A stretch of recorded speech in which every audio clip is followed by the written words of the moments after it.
So hey guys, welcome back the welcome. और सुआगत है वही फालतू से इंट्रो के साथ कि चलिए हम लोग आज पढ़ते हैं मॉलिक्यूलर बेसिस ऑफ इनहेरिटेंस। और इस चैप्टर में कतई जो है ना जहर कर देंगे। क्योंकि हम लोग इसमें पढ़ रहे हैं अभी टॉपिक वाइज, ठीक है। तो सबसे पहले हम ये टॉपिक पढ़ेंगे, पूरा डीएनए का पूरा पढ़ लेंगे आज, ठीक है। डीएनए का पढ़ लेंगे अप टू यहाँ तक, सर्च ऑफ जेनेटिक मटेरियल तक, यहाँ तक पढ़ेंगे। फिर उसके बाद क्वेश्चंस लगाएंगे, कहाँ से लगाएंगे तो एक है कुछ, ठीक है, वो है मेरे पास, तो उससे क्वेश्चन लगाएंगे। फिर अपने 37 ईयर क्वेश्चन जो है, तो मतलब 36 ईयर्स क्वेश्चन जो हैं वो लगाएंगे। तो चलिए वीडियो स्टार्ट करते हैं और बिना किसी देरी के इसको ख़त्म करते हैं। और सबसे पहले तो हम इसके इंट्रोडक्शन के बारे में पढ़ते हैं कि मॉलिक्यूलर बेसिस ऑफ इनहेरिटेंस होता क्या है आखिरकार ये। तो देखिए, इन प्रीवियस चैप्टर यानी कि प्रिंसिपल ऑफ इनहेरिटेंस में, अभी उसका कोई काम नहीं है, ठीक है। You have learnt that inheritance pattern and genetic basis of such pattern at the time of Mendel, the nature of those factors regulating the pattern of inheritance was not clear। यानी कि देखो, जब मेंडल अपना बताया था, जो P का experiment किया था, तो उस समय तक हमको ये नहीं पता था कि वो फैक्टर्स किसको कह रहा है, ठीक है। यानी कि जो फैक्टर्स जो बोल रहा था कि जो एक फैक्टर होता है जो कि पूरा इसके कंट्रोल करता है कि ये बड़ा होगा, मतलब कैपिटल होगा, स्मॉल टी होगा, क्या होगा, मतलब कि ये होगा क्या, तो वो फैक्टर के बारे में जो है वो बताता है, ठीक है। तो उस फैक्टर के बारे में मेंडल बता ही नहीं पाया, तो फिर उसको हम लोग देखो अब पढ़ते हैं कैसे। ओवर द नेक्स्ट 100 ईयर, 100 साल बाद, the nature of the putative genetic material was investigated, culminating in the realization that DNA यानी deoxyribonucleic acid is a genetic material at least for the measure of organism। यानी कि हम लोग इससे ये conclude कर पाए कि डीएनए जो होता है वो स्टेबिलिटी उसका ज़्यादा होता है, ठीक है। स्टेबिलिटी ज़्यादा होता है तो क्या होता है, वो ज़्यादातर ऑर्गेनिज्म में पाया जाएगा, ठीक है। फिर देखो, in class 11th you have learned that nucleic acid are polymer of nucleotide. 11th class में हम लोग बायोमोलिक्यूल्स के चैप्टर में ये पढ़ चुके हैं, बायोमोलिक्यूल्स के चैप्टर में, कि जो न्यूक्लिक एसिड होता है वो पॉलीमर्स ऑफ न्यूक्लियोटाइड होता है, ठीक है। यानी बहुत सारे न्यूक्लियोटाइड मिल करके हमारे न्यूक्लिक एसिड बनाते हैं, ठीक है। ये और बहुत सारे ये जीटी, ये अभी इसमें पढ़ेंगे हम लोग कि गुआनिन, थाइमिन, साइटोसिन, एडेनिन, ये सब मिलके न्यूक्लिक एसिड बनाता है। न्यूक्लिक एसिड से अपना पॉलीमर का न्यूक्लियोटाइड बन जाता है, ठीक है, ओके। तो देखो, deoxyribonucleic acid DNA and ribonucleic acid RNA are 2 types of nucleic acid. ये 2 तरीके के न्यूक्लिक एसिड होते हैं। ये तुमको ही पता है कि डीएनए होता है और एक आरएनए होता है। आरएनए जो होता है वो भी एक न्यूक्लिक एसिड है, ऐसा नहीं है कि वो न्यूक्लिक एसिड नहीं है, ये भी मिलता है, ठीक है। ये प्रोकैरियोट्स में ये मिलता है, ठीक है। अपने माइटोकॉन्ड्रिया में ये मिलता है, ठीक है। जहाँ जहाँ ज़रूरत होता है वहाँ पे आरएनए मिलता है, ठीक है। क्लोरोप्लास्ट में भी मिलता है, ठीक है। तो देखो, ये बता रहा है कि भाई 2 तरीके के हो गए, एक डीएनए एक आरएनए। तो हम लोग मार्क भी करते हुए जाएंगे, ऐसा नहीं है कि हाँ हम मार्क नहीं करेंगे। तो देखिए, एक डीएनए एक आरएनए, ये 2 टाइप्स ऑफ न्यूक्लिक एसिड हो गए, ठीक है। तो DNA acts as genetic material, DNA acts as genetic material in most of the organism. RNA through it is act as genetic material in some viruses, mostly functions as messenger, ठीक है। Messenger की तरह काम करता है, ठीक है। Viruses में, सम वायरसेस में या कोई प्रोकैरियोट्स में भी आरएनए हो जाता है, ठीक है। RNA has additional role as well. RNA के पास और इसके अलावा भी बहुत सारे रोल हैं, ठीक है। जैसे कि देखिए, it's function as adapter, structure and in some cases catalytical molecule, ठीक है। क्या बोले कि इसका जो फंक्शंस है एज एडेप्टर, ठीक है, स्ट्रक्चरल और सम केसेस में कैसे कैटालिटिकल मॉलिक्यूल, ठीक है, इसकी तरह ये काम करता है। यानी आरएनए हो गया, एक तो मैसेंजर हो गया, ठीक है, और दूसरा ये सम वायरसेस में पाया जाएगा, ठीक है, ये सम वायरसेस में पाया जाएगा, ठीक है।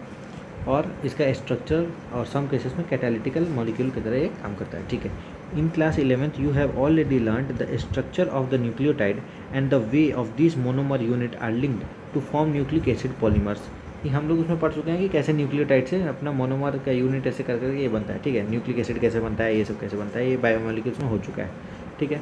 तो जिसको बायोमोलिक्यूल्स पढ़ना है, अभी इसका कोई काम नहीं है। अगर आपको लोग को लग रहा है, जैसे देखो मेरे को भी ऐसा ही लगता है कि यार बायोमोलिक्यूल तो हम पढ़े ही नहीं, अब कि ये पढ़ के क्या फ़ायदा, हमको तो पता ही नहीं है न्यूक्लिक एसिड से कैसे बनेगा, तो उसका ज़रूरत है ही नहीं।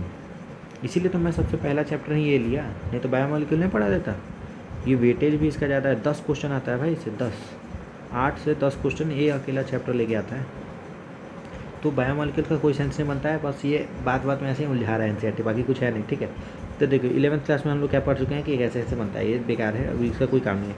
इन this chapter we are going to discuss the structure of DNA, its replication, the process of making RNA from DNA transcription और the genetic code that determines the sequence of amino acid in proteins, the process of protein synthesis यानी translation and the elementary basis of their regulation. ठीक है, यानी कि इतना बड़ा paragraph एक साथ सांस रोक के भाई साहब। देखिए इस चैप्टर में हम लोग क्या करना है, इन दिस चैप्टर हम लोग क्या करने वाले हैं, हम लोग डिस्कस करेंगे स्ट्रक्चर ऑफ डीएनए, रेप्लिकेशन उसका कैसे होता है, process of making RNA from DNA, कैसे उसको ट्रांसक्रिप्शन बोलते हैं, ये मार्क कर लीजिए। देखिए ये सब तो बाकी इंपॉर्टेंट है नहीं, लेकिन इंपॉर्टेंट एक ये है कि ट्रांसक्रिप्शन किसको कहते हैं, आगे भी आएगा ही, और genetic code that determine the sequence of amino acid in the protein और the process of protein synthesis, और प्रोटीन सिंथेसिस जिसको हम लोग ट्रांसलेशन बोलते हैं, कैसे होता है, प्रोटीन सिंथेसिस आरएनए से होता है। ठीक है, तो देखिए the determination of complete nucleotide sequence in human genome during last decade has set a new era of genomics। ठीक है, यानी कि देखो वही न्यूक्लियोटाइड के सीक्वेंस हैं जो है ह्यूमन जीनोम के हमको बारे में पता चला 10 साल के अंदर। ठीक, in last section the essential human genome sequencing and it's consequences will also be discussed. हम लोग को लास्ट सेक्शन में ये डिस्कस हो चुका है भाई मेंडल वाले में, तो बेकार अभी कुछ उसका काम ही नहीं है, फालतू फंसा रहा है तुम लोगों को, दिमाग से माइंड गेम खेल रहा है। ठीक है, let us begin with our discussion by first understanding the structure the most interesting molecule in the living system, that is the DNA. The subsequent section we will understand that why the most abundant genetic material and what is the relationship with RNA। ठीक है, तो चलिए start करते हैं अपना DNA को। तो चलिए डीएनए को पढ़ते हैं। ठीक है, तो DNA is a long polymer of deoxyribonucleic acid. ठीक है, डीएनए का जब नाम ही है डीऑक्सीराइबोन्यूक्लिक एसिड, तो उससे बनेगा कैसे, तुम खुद सोचो ना। जब डीएनए का नाम है डीऑक्सीराइबोन्यूक्लिक एसिड, और अभी पहले इंट्रोडक्शन में हम लोग पढ़ चुके हैं कि न्यूक्लिक एसिड जो होता है, न्यूक्लिक एसिड बहुत सारे न्यूक्लिक एसिड का पॉलीमर बन के क्या बनाता है, न्यूक्लियोटाइड।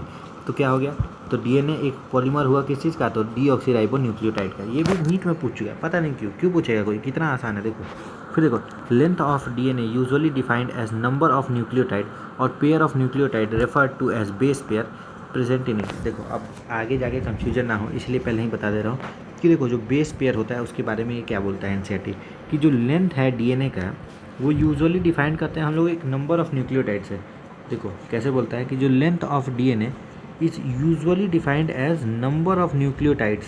ठीक है, और वही नंबर ऑफ यानी कि pair of nucleotide are refer to as base pairs, यानी कि पेयर ऑफ न्यूक्लियोटाइड अभी आगे में तुम्हारे पास आएगा ए टी, ठीक है, और G triple bond C triple bond G, सब एक बात आता है, ए डबल बॉन्ड टी, ऐसे आएगा।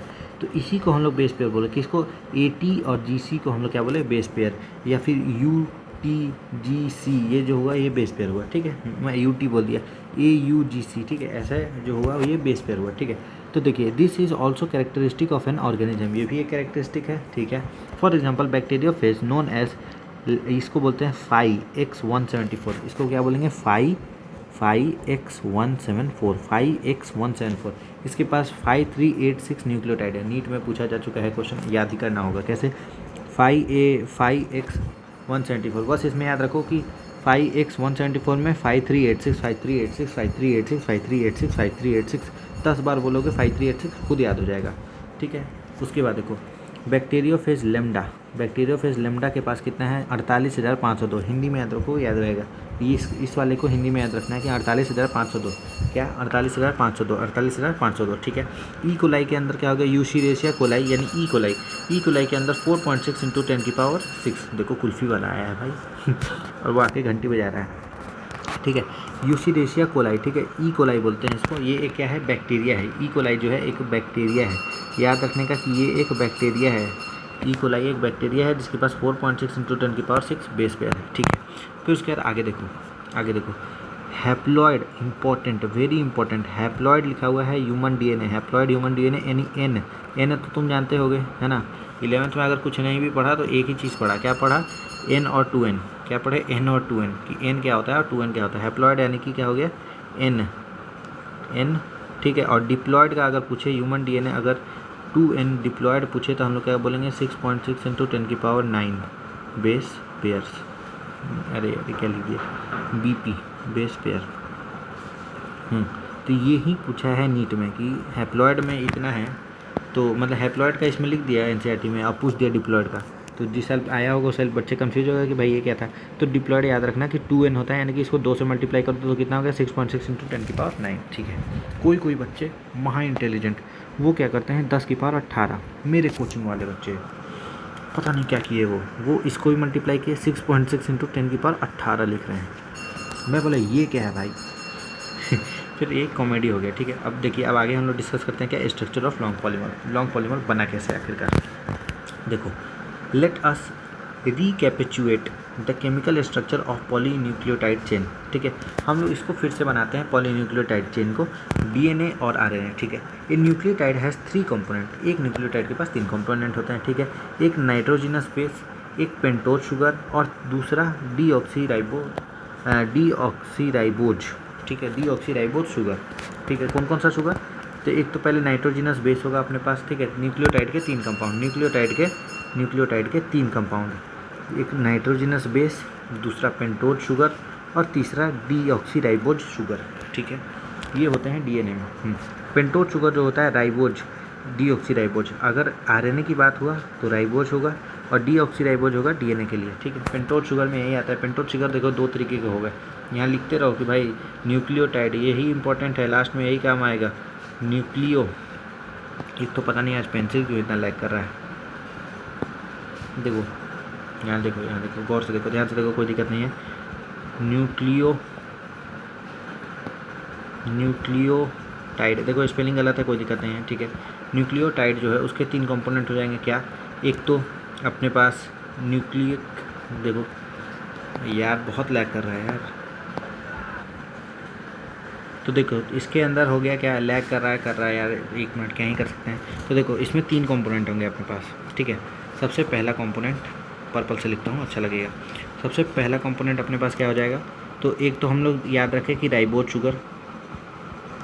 शुगर और ये राइबोज एंड डीऑक्सीराइबोज शुगर, जो कि किसके अंदर आता है, तो पेंटोज के अंदर आता है, ठीक है।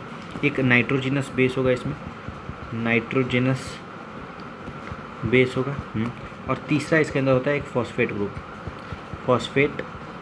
ग्रुप, 3 चीज़ होगा इसके अंदर। एक तो पेंटोज शुगर, इसको मैं अच्छे से लिख देता हूँ, क्या, राइबोज और डीऑक्सीराइबोज को मैं अच्छे से लिख देता हूँ यहाँ पे भाई, टाइम पास करने से अच्छा है कि भाई इसको अच्छे से देखो, ये जो तुमको अभी टाइम पास लग रहा है ना, यही बाद में जाके अपना काम करेगा, यही बाद में आएगा काम, समझे। ऐसे ही लोग टाइम पास नहीं कर लेते हैं हर साल, ठीक है। इसमें क्या आया है, पेंटोज शुगर, देखो जब तुम एनसीईआरटी पढ़ोगे ना तो तुम सिर्फ यही पढ़ोगे कि भाई ये क्या था। पेंटोज शुगर के अंदर अपने 2 आ जाते हैं, एक राइबोज और एक डीऑक्सीराइबोज, ठीक है। और बाकी ये 2 नाइट्रोजिनस बेस और फॉस्फेट ग्रुप, ठीक है। आलू है, कुछ नहीं है, इसको याद रखना, ये पूछ चुका है, क्योंकि देखो भाई मैं जो चीज़ बताता हूँ ना, जिस पे ज़्यादा ध्यान दिलाता हूँ ना, वो मतलब पूछ चुका है। न्यूक्लियोटाइड जो है उसके अंदर 3 चीज़ आता है, पेंटोज शुगर, नाइट्रोजिनस बेस और फॉस्फेट ग्रुप, ये पूछ चुका है, इसीलिए मैं इस पर 10 बार ध्यान दिला रहा हूँ, ठीक है। यहाँ लिख चुका है फॉस्फेट ग्रुप, आप बोलोगे कि यार 2 ही बताए यार, उसके बाद अभी बोल रहे ये हैं, तो ऐसा नहीं है, लिख चुका है, ठीक है। तो अब देखो, there are 2 types of nitrogenous bases, 2 तरीके होते हैं नाइट्रोजिनस बेस के, 2 टाइप्स होते हैं, क्या, प्यूरिन एंड पायरीमिडीन, प्यूरिन और पायरीमिडीन। तो प्यूरिन के अंदर आता है एडेनिन, गुआनिन, और पायरीमिडीन के अंदर आता है साइटोसिन, यूरेसिल और थाइमिन, क्या। प्यूरिन जो है अपना, उसके अंदर एडेनिन, गुआनिन आएगा, और पायरीमिडीन के अंदर क्या आएगा, साइटोसिन, यूरेसिल और थाइमिन, ठीक है। तो यूरेसिल जो होता है वो आरएनए के अंदर होता है, और थाइमिन जो होता है वो डीएनए के अंदर होता है, ठीक है। देखो, cytosine is common for both DNA and RNA, यानी ये वाला जो चीज़ है ये डीएनए आरएनए के लिए कॉमन है, and thymine is present only in RNA, ठीक है। Thymine is present in RNA, और uracil is present in, thymine is present in DNA. भाई ये कुल्फी वाला आज मानेगा नहीं भाई, उस समय से घंटी बजा रहा है भाई। Uracil is present in RNA, ठीक है, मैं अभी जैसे बता दिए, यू आरएनए, टी डीएनए, ठीक है। आगे देखो, the nitrogenous base is linked to OH of 1 carbon pentose sugar through a N glycosidic linkage to form a nucleoside. क्या बोला, देखो गौर से देखो, एक nitrogenous nitrogenous base is linked to OH of first nitrogenous base of linked to OH of 1 pentose sugar through a N glycosidic linkage. पूछ चुका है 100 बार बोल रहा हूँ, पूछ चुका है। N ग्लाइकोसिडिक लिंकेज जो होता है और क्या बनाएगा उसे, टू फॉर्म अ न्यूक्लियोसाइड। यानी कि नाइट्रोजिनस बेस जो है अपना, नाइट्रोजिनस बेस जो है, ये नाइट्रोजिनस बेस जो है वो लिंक होगा किसे, OH के साथ लिंक होगा ऑफ 1 कार्बन, यानी कि 1 वाले कार्बन पे। यानी ये देखो, ये तो अपना 5 है, ठीक है। इसके जो होगा, इसका ये 3 है, तो देखो इसका 1 कहाँ होगा, यहाँ होगा 1 2 3 ऐसे क्या होगा, या तो यहाँ 1 2 3 ऐसे क्या होगा, हाँ। लेकिन ये 5वां है, यानी कि 1 2 3, अरे हाँ 1 2 3 4 5 ऐसे क्या होगा। अब ऐसे कैसे क्या होगा, ये ऑर्गेनिक का काम है, ठीक है। लेकिन आपको बस यहाँ पे ये ध्यान रखना है कि जो नाइट्रोजिनस बेस है ये लिंक्ड होता है किससे, OH से, कहाँ पे, तो 1 पेंटोर शुगर में, ठीक है। थ्रू किसके, तो ग्लाइकोसिडिक लिंकेज से, और बनाता क्या है, न्यूक्लियोसाइड।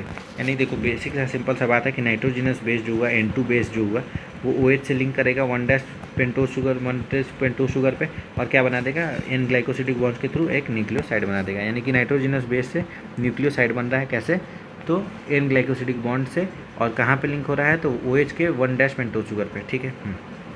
उसके बाद देखो, सच एज एडिनोसाइन और डीऑक्सी एडिनोसाइन, गुआनोसाइन और डीऑक्सी गुआनोसाइन, साइटिडिन और डीऑक्सीसाइटिडिन, एंड यूरिडिन और deoxy uridine. When a phosphate group is linked to OH of 5 carbon of nucleoside through a phosphoester linkage, the corresponding nucleotide or deoxyribonucleotide depends upon the type of sugar present is formed। देखो फिर से simple भाषा में मैं आपको समझाता हूँ, अगर नहीं समझ में आया बहुत लॉलीपॉप है। देखो तो पहले तो ये आप समझिए कि एक जो नाइट्रोजिनस बेस होता है, नाइट्रोजिनस बेस के अंदर क्या आता है, देखो ना यहाँ पे ये नाइट्रोजिनस बेस ये है, नाइट्रोजिनस बेस के अंदर क्या है, प्यूरिन और क्या है, पायरीमिडीन। तो प्यूरिन और पायरीमिडीन जो है वो लिंक करता है OH से किस पे, तो 1 कार्बन और पेंटोर शुगर के 1 कार्बन पे जाता है और चिपक जाता है, ठीक है। और 1 कार्बन पे जाके चिपकने के बाद क्या करता है, तो वो न्यूक्लियोसाइड बना देता है, एक न्यूक्लियोसाइड बना देता है। और सच एज, जैसे कि एडिनोसाइन जो होता है और डीऑक्सी एडिनोसाइन जो होता है वो जाके 1 पे चिपक जाएगा और एक न्यूक्लियोसाइड बना देगा, ठीक है। गुआनोसाइड और ये सब जो है, ये सब बना के क्या बना देगा, अपना एक पूरा न्यूक्लियोसाइड बना देगा, ठीक है।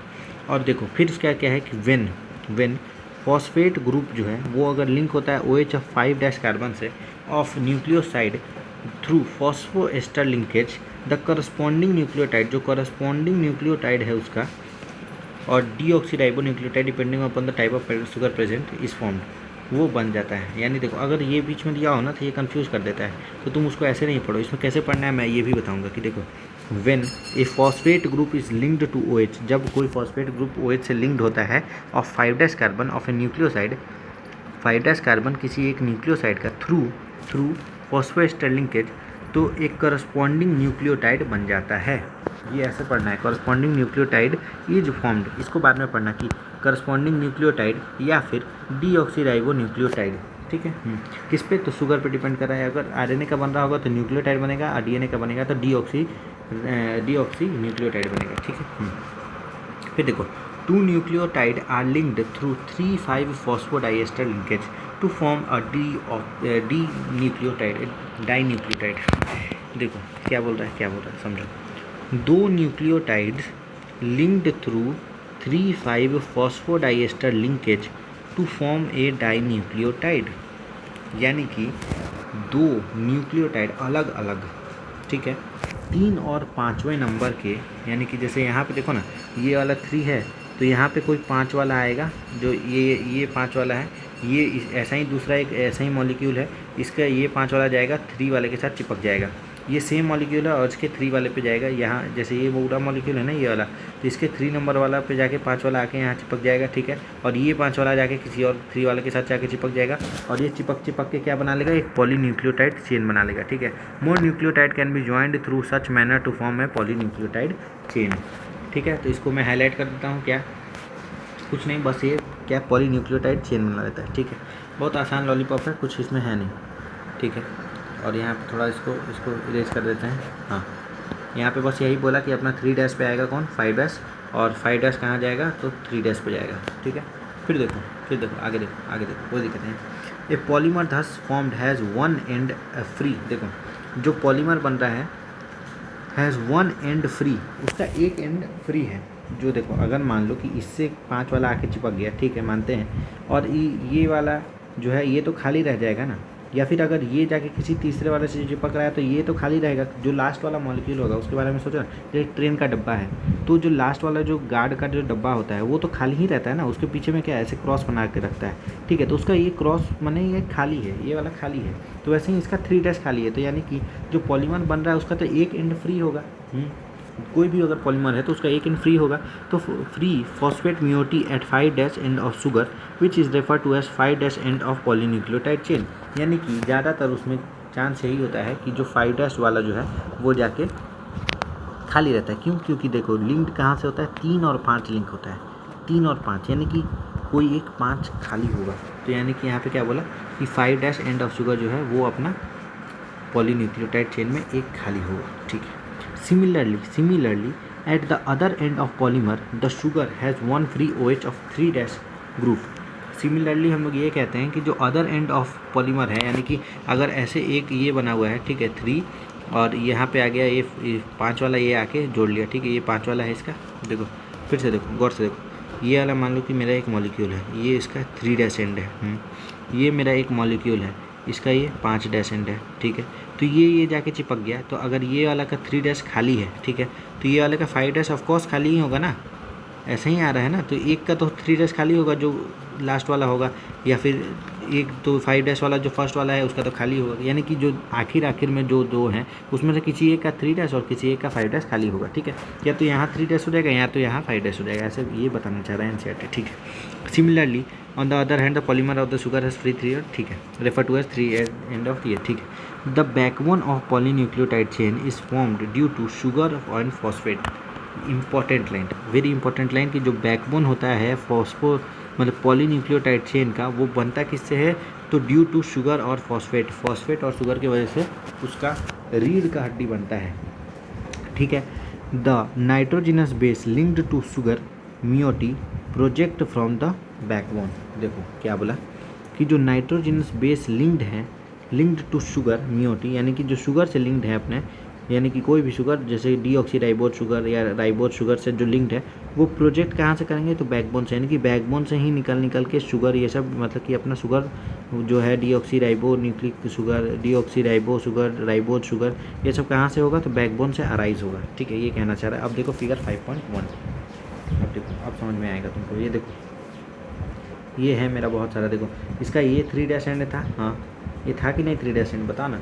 इसमें ये 1 है, ये 2 है, ये 3 है, अरे ये क्या है, ये तो इसका 5 होना चाहिए था। अरे यार यहाँ पे आया ना कार्बन, हाँ सॉरी ये आया ना, तो ये तो 5 डैश हो गया। ये 5 डैश के ऊपर फॉस्फेट आके जुड़ गया, और यहाँ पे ये देखो ये वाला पे आके एडेनिन जुड़ा है, ये यही बैकबोन है, ये जो है ना ये बैकबोन है। ये देखो यहाँ पे आके शुगर सब जुड़ गया, एडेनिन, थाइमिन, गुआनिन, साइटोसिन, ये सब आके यहाँ जुड़ा, ये क्या बैकबोन है, ये बैकबोन है, बैकबोन पे आके जुड़ गया। और ये वाला जो है अपना ये वाला पोर्शन, ये वाला 3 डैश 5 डैश एंड वाला पोर्शन है, यानी इसका ये जाके देखो 3 डैश हाइड्रोक्सी, ये 3 डैश पे आके जुड़ा है, फिर ये 5, ये देखो ये टोटल 6 मॉलिक्यूल होना चाहिए था। देखो कैसे, देखो इसमें नंबरिंग करो तुम, 1 2 3 4, और ये लेंगे हम 5वां, तो ये 5 डैश एंड हुआ, ठीक है, और ये 5वां पे फॉस्फेट आके जुड़ा, ये फॉस्फेट फिर यहाँ 3 डैश एंड है, तो ये फॉस्फेट क्या हो गया, ये फॉस्फेट का बॉन्ड हो गया, जिसको हम लोग फॉस्फोडाइएस्टर लिंकेज कहते हैं, फॉस्फोडाइएस्टर लिंकेज, ये 3 डैश से और ये 5 डैश से आके जुड़ा, ठीक है। सिमिलरली यहाँ पे भी देखो इसका ये 5 डैश कार्बन हुआ, और ये अपना वही फॉस्फोडाइएस्टर लिंकेज हुआ, और यहाँ पे इसका 3 डैश हुआ, 1 2 3, फिर उसके ऐसे ही सिमिलरली आगे कर करके बना, और ये जो है उसका बैकबोन है, ठीक है, ये बैकबोन है, यहाँ पे आके क्या जुड़ा, एडिनोसाइन, मतलब एडिनिन, थाइमिन, गुआनिन, साइटोसिन, ये सब आके जुड़ा, यानी कि जो शुगर मॉलिक्यूल्स है वो यहाँ आके जुड़े। ओके, शुगर मॉलिक्यूल्स में कौन कौन सा आ जाएगा, तो adenine, thymine, guanine, cytosine, ATGC, मैं बोला आपको ATGC या AUGC, ये अपना DNA का बताया हुआ है क्योंकि डीएनए की बात हो रही है इसीलिए यहाँ पे AT लगाया हुआ है। अगर आरएनए का बात होता तो यहाँ T के बदले U लगा हुआ होता। ठीक, आओ आगे देखते हैं, कोई भी कन्फ्यूजन अभी नहीं होना चाहिए। अब देखो आरएनए में, अब आरएनए देखो कैसे लॉलीपॉप की तरह समझ में आएगा। देखो in RNA every nucleotide residue has additional OH group present at the 2' position of the ribose. 2' पे भी एक, जैसे ये देखो ऐसे बना हुआ था, ऐसे बना हुआ था, तो इसके जो ये 1 है तो ये 2' पे भी एक OH यहाँ होगा, एक OH यहाँ होगा, तो इसीलिए इस OH को हम लोग हटा देते हैं ताकि इसमें देखो ये दोनों धक्का मुक्की करेगा ना भाई, एक OH यहाँ है, एक OH यहाँ है, तो दोनों क्या बोलेगा, अरे तू हट मैं तू हट मैं हटूँगा, ऐसे करके बोलेगा ना। तो इसीलिए क्या किए कि हम लोग उसमें से दोनों को धक्का मुक्की ना हो, इसीलिए स्टेबिलिटी बढ़ाने के लिए एक को भगा दिए, 2' वाले को भगा दिए और 3' को रहने दिए। अब जब 3' रह रहा है यानी कि क्या हो गया, ये अपना डीएनए बन गया अगर इसको भगाए तो, और नहीं भगाए तो ये मतलब डीएनए में क्या बोलता है, डीऑक्सी राइबो न्यूक्लिक एसिड, यानी कि राइबो, यानी कि ये जो है ये राइबो न्यूक्लिक एसिड था ये वाला पूरा, इसमें से एक डीऑक्सी यानी कि ऑक्सीजन को डी करके, यानी डी यानी कि भगाना, यानी ऑक्सीजन को हम लोग भगा दिए। ठीक है, अब देखो in RNA every nucleotide residue has additional OH group present at 2' position in the ribose. ठीक है, also in the RNA the uracil is formed at the place of thymine, मैं जैसे बोला। ठीक है, देखो 5' methyl uracil another chemical name is for thymine. ठीक है, DNA has a acidic substance present in the nucleus was first identified by Friedrich Mischer in 1869। Very important question जो कि नीट में आया है इस साल 2025 के, कि डीएनए में कौन सा था, तो फ्रेडरिक मिशर 1869 में ये अपना डीएनए को बताया था कि डीएनए होता क्या है। डीएनए को एक acid substance present in nucleus कौन आइडेंटिफाई किया था, first identified by Friedrich Miescher in 1869। Very important year and very important name, एकदम इसको याद ही रखना है, मैं इसके ऊपर यहाँ स्टार मार्किंग कर रहा हूँ। ठीक है, अब आगे देखो, ही नेम्ड इट एज न्यूक्लिन, ये क्या बोला कि इसका नाम जो होगा ना कैसा, ये नेम्ड इट एज न्यूक्लिन, ये क्या बोला कि ये नहीं, ये न्यूक्लिन है। ठीक है, ये न्यूक्लिन है, ये डीएनए नहीं है, ये न्यूक्लिन है। उसको क्या पता कि भाई डीएनए है कि क्या है, उस समय 1869 की बात है भाई, ऊपर से सोचो। However due to technical limitation in isolating such a long polymer intact the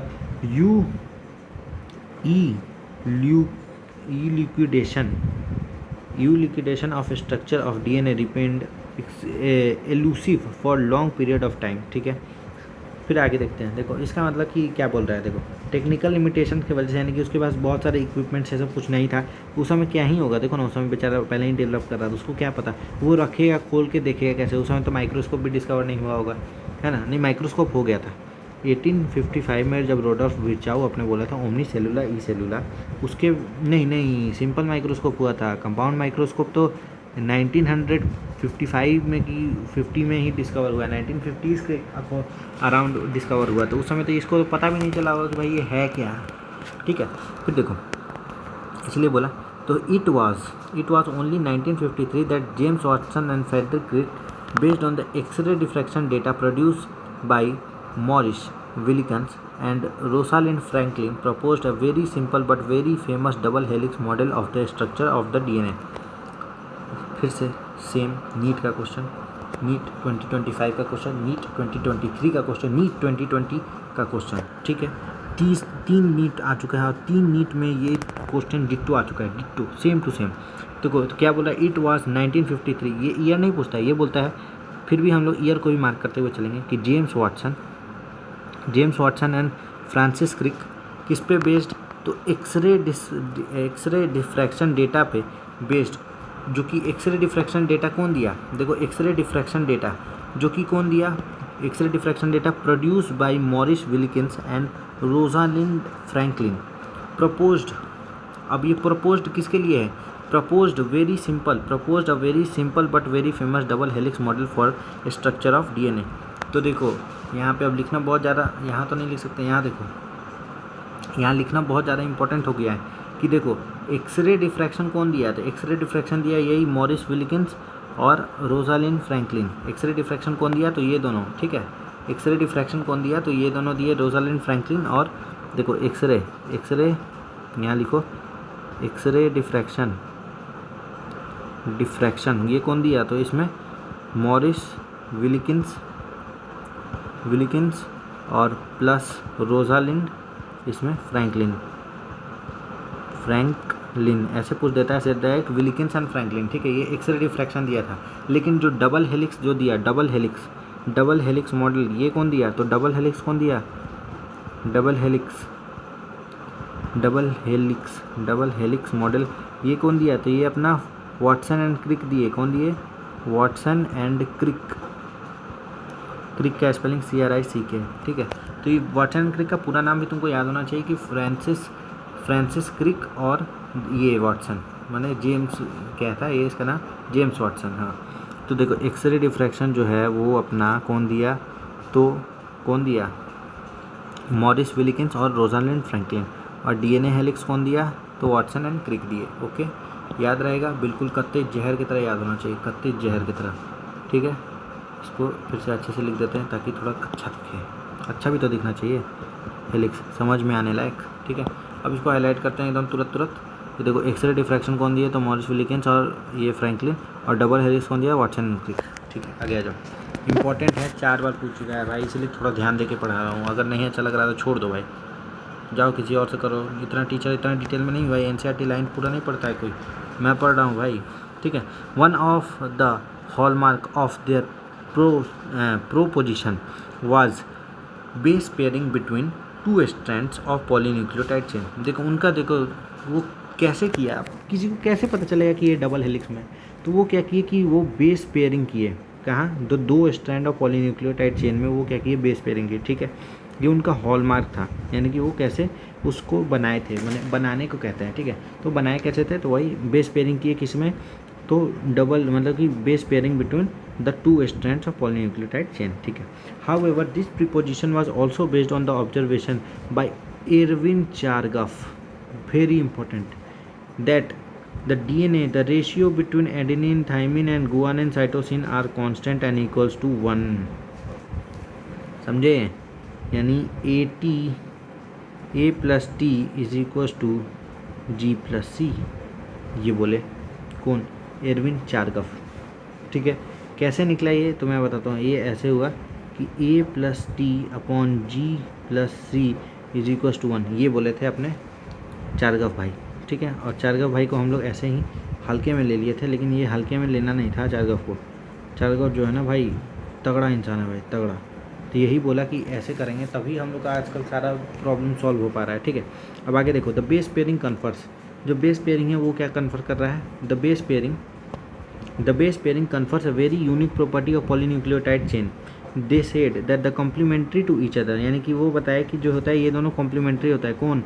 A-T के लिए कॉम्प्लीमेंट करेगा और G जो होगा वो C के लिए करेगा। यानी कहीं भी अगर तुम्हारे पास ऐसे बना दे, मान लो कि G-A-T-T-C बताया, तो तुमको क्या करना है? वो G के नीचे क्या लगाना है? C लगाना है। A के नीचे क्या लगाओगे? T लगाओगे। T के नीचे क्या लगाए? A लगाए। इसके नीचे क्या लगाए? A लगाए। और C के नीचे क्या लगाए? G लगाए। तो ऐसे करके देखो, इधर से भी G-A-T-T-C, G-A-A-T-C, ठीक है। और ये ऐसे बन जाता है। ओके, वेरी इंपॉर्टेंट था। अब आगे देखते हैं। The base pairing confers a very unique property, ठीक है। ये हम लोग पढ़ लिए क्योंकि क्या इंपॉर्टेंट प्रॉपर्टी था कि यही जो अपना कॉम्प्लीमेंट करते हैं एक तरीके से, ठीक है। यानी कि ये लोग कॉम्प्लीमेंट्री होता है। Therefore if the sequence of the basis in one stand is known as the sequence in another stand can be predicted, हम लोग प्रिडिक्ट कर सकते हैं। If each stand from the DNA, ठीक है, एक्ट एज टेम्पलेट, अगर each stand, important line देखो, also if each strand from a DNA act as a template for synthesis of new strand, तो 2 double stranded DNA, let us call them a daughter DNA, ठीक है, double strand DNA thus produced would be identical, क्या होगा? identical to parental DNA molecule। फिर से important NEET का line in the, मतलब NEET का क्या है? NCERT का लाइन इन द नीट में सेम क्वेश्चन पूछा गया है 2023 के कि 2024 के, ये मुझे ईयर तो याद नहीं आ रहा है, लेकिन सेम क्वेश्चन पूछा गया। अभी हम लोग PYQ करेंगे, PYQ, तो उसमें तुमको पता चल जाएगा कि क्या था ये सेम क्वेश्चन। फिर तुम बोलना कि अरे भाई ये क्या कर दिए, तबाही मचा दिए, तबाही, मज़ा ही आ गया, कतई जहर हो गया, ठीक है। आगे देखो क्या ये बोला, क्या है देखो, अगर ईच स्टैंड, अगर एक DNA का हम लोग एक स्टैंड को पकड़ते हैं और उसको पेरेंटल DNA मानते हैं, और इसके नीचे जैसे मैं बोला था GATTC करके, ठीक है। कैसे बोला था, GATTC बोला था, GATTC बोला था। तो इसके नीचे जो बनेगा ये पेरेंटल DNA हो गया, और इसके नीचे जो बनेगा जो कॉम्प्लीमेंट्री इसका होगा, ठीक है, जो इसका कॉम्प्लीमेंट्री होगा वो क्या होगा, उसको हम लोग क्या बोलेंगे, डॉटर DNA बोलेंगे। और ये क्या होगा, एकदम सिमिलर होगा, जैसे ये काम करता है वैसे ही ये भी काम करेगा, ठीक है। आगे देखो, तो silent feature of double helical structure of DNA के हम लोग क्या कहते हैं, देखो कैसे होता है। तो made up of 2 polynucleotide chain where the backbone is constituted by sugar phosphate and base projected inside, ठीक है। यानी कि देखो ये क्या होता है, मेड अप ऑफ कैसे, दो पॉलीन्यूक्लियोटाइड चेन से बनते हैं, जहाँ पे बैकबोन जो होता है वो कंस्टिट्यूट किससे होता है, शुगर फॉस्फेट, और बेसेस प्रोजेक्ट इनसाइड, यानी कि बेस जो होता है वो इनसाइड में प्रोजेक्ट करते हैं, ठीक है। समझे ना, बात समझ रहे हो ना, कि 2 पॉलीन्यूक्लियोटाइड चेन का बना हुआ होगा। याद करो, 2 पॉलीन्यूक्लियोटाइड चेन का बना हुआ होता है, बिल्कुल होता है, ठीक है। इसमें ऐसे करके बनाए थे, याद है, ये वाला जो अपना स्ट्रक्चर है पीछे वाला, उसमें 2 बनाए थे, हाँ। Where the backbone is constituted by sugar phosphate, याद है, नीचे में ऐसे A, इसमें BAT, इसमें G, ऐसे C लगा हुआ था, याद है, पिछले वाला स्ट्रक्चर, हाँ। And the basis project inside, और जो बेस है वो अंदर की तरफ प्रोजेक्ट कर रहे हैं, ठीक है। ये कोई खास बात है नहीं। तो the 2 chain have anti parallel polarity, तो दो चेन है उनका एंटी पैरेलल पोलैरिटी है, यानी कि अगर GATTC, अगर यहाँ 5 डैश यहाँ 3 डैश है, तो जो यहाँ जो GATTC जो बनेगा वो 5 2 3 बनेगा, यानी ये एक यहाँ पे 5 है तो यहाँ 3 है, मैंने एक 5 2 3 जा रहा है, तो ये वाला जो डॉटर बनी वो 5 2, ये भी 5 2 3 ही जाएगी इधर से, ठीक है। ये ऐसे जाता है, ठीक है, ओके। आगे तुम अभी जब खोलोगे ना DNA को फॉक से एक कहते हैं, तो उसमें तुमको बहुत क्लियर मज़ा ही आ जाएगा कि कैसे कैसे हुआ था, ये बहुत इंपॉर्टेंट है, मज़ा आ जाएगा बिल्कुल। आगे देखो, the bases of the 2 strand are paired through hydrogen bond, ठीक है, फॉर्मिंग द बेस पेयर, ठीक है। Adenine form 2 hydrogen bond with thymine, adenine जो होता है, इंपॉर्टेंट लाइन फिर से आ गया, एडेनिन जो होता है वो क्या करता है, 2 हाइड्रोजन बॉन्ड के द्वारा थायमिन से बाइंड करता है from opposite strand and vice versa. देखो adenine form 2 hydrogen bonds, A double bond T, जो मैंने शुरू में लेक्चर में बताया कि A डबल बॉन्ड T होता है और G ट्रिपल बॉन्ड C होता है, ठीक है। और अपोजिट में भी ऐसे ही होगा, अगर T डबल बॉन्ड A ही होगा, ठीक है। फिर guanine is bonded with cytosine with 3 hydrogen bond, कैसे होता है, बस यही इंपॉर्टेंट है कि कौन सा बॉन्ड, तो यहाँ पे सीधे लिख लो H बॉन्ड। ये नीट में पूछा हुआ कि क्वेश्चन है कि ये सब किस वाले बॉन्ड से करते हैं, तो हमको सीधे सीधे क्या कहना है कि A डबल बॉन्ड T और G ट्रिपल बॉन्ड C, और ये वाला बॉन्ड कौन सा है, H बॉन्ड, ठीक है। ये है कौन सा बॉन्ड, तो ये है H बॉन्ड, हाइड्रोजन बॉन्ड, ठीक है। आगे आ जाओ, एज अ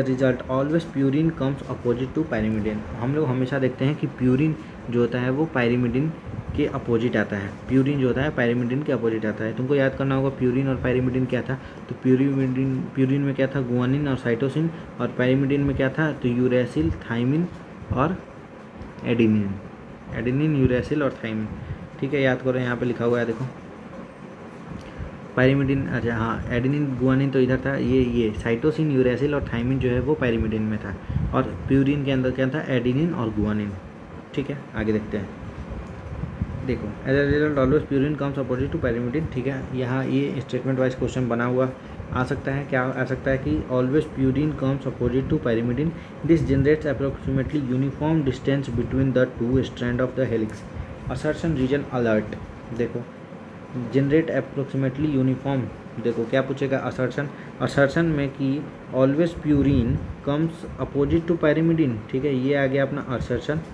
और फिर रीजन में पूछ देगा कि देखो they generate approximately uniform distance between the double strand, ये आ जाएगा रीजन। तो बिल्कुल तुमको यस करना है, दिस जनरेट इसी की वजह से, क्यों, क्योंकि देखो ये मतलब ये रीजन हो जाएगा, ये असर्शन हो जाएगा, ये रीजन है और ये असर्शन है, कि असर्शन ये है कि uniform, there is uniform distance between 2 strand of helix, ठीक है। और रीजन में बता देगा कि always a purine comes in opposite to pyrimidine, इसी के चलते में अपना होता है, ठीक है। आगे आ जाओ, the 2 strands are coiled in right angle fashion, ठीक है। जो 2 स्ट्रैंड होते हैं वो कैसे राइट एंगल फैशन में कॉइल्ड होते हैं, ठीक है। The pitch of helix is 3.4 nanometre, is the 1 billionth of meter यानी 10⁻⁹ metre. There is roughly 10 pair in each turn. ठीक है. Consequently, the distance between the base pair of the helix is approximately 0.34 nanometre. यानी कि ये जो दो base pair है ऐसे नहीं देखना है, ठीक है, इसको ऐसे देखना है. यानी ये जो दो बेस पेयर है इसमें कितना है 34 एंगस्ट्रॉम का, ये है 3.4 एंगस्ट्रॉम का इसके बीच में दूरी है. और ये जो एक साइकिल जो ऐसे ये जो क्रिस क्रॉस पैटर्न बन रहा है इसके अंदर 1 2 3 4 5 6 7 8 9 10 ठो इसके अंदर जो होते हैं एक बार में अपने समाये होते हैं क्या, बेस पेयर्स. और एक के बीच का दूरी है 3.4 एंगस्ट्रॉम या फिर 0.34 नैनोमीटर. तो ये 10 के बीच का दूरी कितना होगा, तो तुमको क्या बोलना है 3.4 नैनोमीटर. ठीक है, 3.4 नैनोमीटर या फिर 34 एंगस्ट्रॉम, तुमको जिसमें याद रहे. मुझे तो इसमें नैनोमीटर ज़्यादा अच्छा लगता है क्योंकि देखो मोस्ट ऑफ द टाइम जो है ना क्वेश्चन नैनोमीटर पे ही पूछा गया है और 2-3 बार जो है एंगस्ट्रॉम पे भी आया था. तुमको मालूम है कि 1 मीटर इज इक्वल टू, और मीटर पे भी पूछा गया था, 1 metre is equal to 10⁻⁹ nanometre और 1 metre is equal to 10⁻⁻10 angstrom. तो अगर हम लोग देखें कि 10 angstrom is equal to 1 nanometre.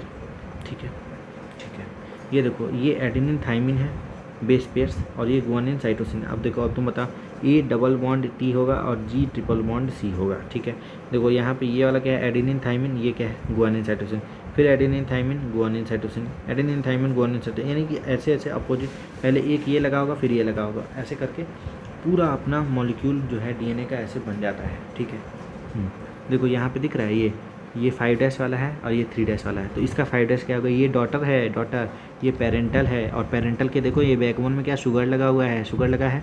ठीक है, ये सी का कॉम्प्लीमेंट कौन करता है, जी करता है. ये जी का कॉम्प्लीमेंट कौन करेगा, सी करेगा. ये क्या करेगा, ए करेगा. इसका क्या करेगा, टी करेगा. और ये दोनों जो है ये भी अपना किससे, ये देखो ये हाइड्रोजन बॉन्ड से जुड़े हुए हैं. बोला था ना जी सी कैसे हाइड्रोजन बॉन्ड से जुड़ते हैं, ट्रिपल बॉन्ड हाइड्रोजन, 3 गो हाइड्रोजन बॉन्ड से. ये डबल हाइड्रोजन बॉन्ड, ये भी डबल हाइड्रोजन बॉन्ड. याद हो गया, बिल्कुल बहुत ईजी है, लॉलीपॉप है. ठीक है, the plane of 1 base pair stack over another. ठीक है, जो प्लेन ऑफ 1 बेस पेयर होता है वो स्टैक करता है किस पे, अदर डबल हेलिक्स पे. यानी कि इसका जो प्लेन है वो दूसरे वाले पे, देखो ना ऐसे ऐसे जब घूम रहा है तो यानी कि एक का प्लेन जो होगा वो दूसरे वाले के प्लेन के ऊपर आ जाएगा. अगर इसको हम लोग देखो एक्सिस में देखेंगे, X axis, Y axis, Z axis में, अगर यहाँ पे अगर हम लोग यहाँ एक्सिस बैठाएं तो इसका जो ये इसका एक्सिस है वो इसके एक्सिस के, ये देखो ये आ रहा है इधर में, यानी कि ये क्या आ गया, ये एक्स जेड एक्सिस में आ गया, एक्स जेड में. और ये वाला जो है ये कहाँ आ गया, वाई एक्स एक्सिस में. यानी कि जो है क्या बोला है यहाँ पे, तो ये जो होता है 1 base pair stack over the another double helix, this additional hydrogen bond confers stability to ये. ठीक है, यानी कि ये जो होता है एक दूसरे के प्लेन में आता है, the plane of 1 base pair stack over the other. ठीक है, यानी कि ये वाला जो प्लेन है ये इस प्लेन के, और यहाँ पे हम लोग क्या बोलते थे राइट एंगल भी होता है, याद आया कुछ. यानी ये वाला जो बना ये और ये जो बनेगा यानी ये क्या है राइट एंगल पे है, इसके राइट एंगल पे है. ठीक है, यानी ये दोनों के बीच में एक राइट एंगल है, ये एक्स एक्सिस है, ये जेड एक्सिस है, ये वाई एक्सिस है. ठीक है, ऐसे करके बनता है. ठीक है, ओके, आ जाओ. This in addition hydrogen bond confers stability to the helical structure. ठीक है, अब आ जाओ. Compare the structure of purine and pyrimidine. Can you find out why the distance between 2 polynucleotide chain in DNA depends almost constant. क्यों ऐसे रहता है, तो देखो डबल बॉन्ड और ट्रिपल बॉन्ड में ज़्यादा कुछ बॉन्ड लेंथ का फर्क पड़ता नहीं, इसीलिए. ठीक है, फिर देखो the proposition of double helix structure, ये नहीं पूछा जाएगा नीट में. ठीक है, इससे क्वेश्चन नहीं आता है, जो आएगा ना मैं खुद बता दूंगा. ठीक है, the proposition of double helix structure for DNA and its simplicity in explaining the genetic implication became revolutionary. Very soon, Francis Crick proposed central dogma. Another neat question कि who proposed central dogma? तो Francis Crick proposed central dogma in molecular biology, जिसमें ये हम लोग बताते हैं कि information flows from DNA to RNA to protein. DNA से कहा गया आरएनए में, आरएनए से कहा गया प्रोटीन में, डीएनए से कहा गया आरएनए में, आरएनए से कहा गया प्रोटीन में. इसीलिए वायरस जो होता है उसमें आरएनए होता है. ठीक है, तो आरएनए क्या करता है, सारा इन्फॉर्मेशन रखता है. ठीक है, कैसे, प्रोटीन के तौर पे.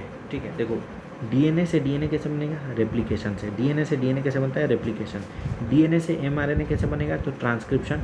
एमआरएनए से प्रोटीन कैसे बनेगा? ट्रांसलेशन। ठीक है, एमआरएनए से प्रोटीन कैसे बनेगा? ट्रांसलेट होकर। ठीक है, हाँ।